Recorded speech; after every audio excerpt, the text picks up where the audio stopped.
Paste చేశాను అనమాట. ఇది ఆయిల్ వేసుకుని బాగా ఎరగా వేసుకోవాలి. దీంట్లో నేను వేసిన తర్వాత ఫస్ట్ వేసిన ప్రస్తుతానికి, తర్వాత కారము ఉప్పు వేసుకోవాలి. తర్వాత దీని మసాలా నేను ప్రిపేర్ చేసి ఉంటాను. ఇది ఏం మసాలా అన్నది నేను మళ్ళీ మీకు చూపిస్తాను. పేస్ట్ చేసుకోవాలన్నమాట. తర్వాత ఇదిగో చెంగు కూడా లాస్ట్ వేసుకోవాలి, క్యాప్ వేసుకోవాలి.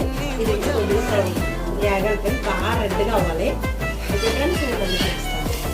ఇది కళ్ళు ఉప్పు అనమాట, కళ్ళు.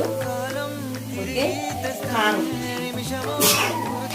తగ్గ కారం అనమాట. ఇది ఆల్రెడీ ఫస్ట్ వేసిన ఫ్రెండ్స్. ఇందులో ఇది వేసుకోవాలి.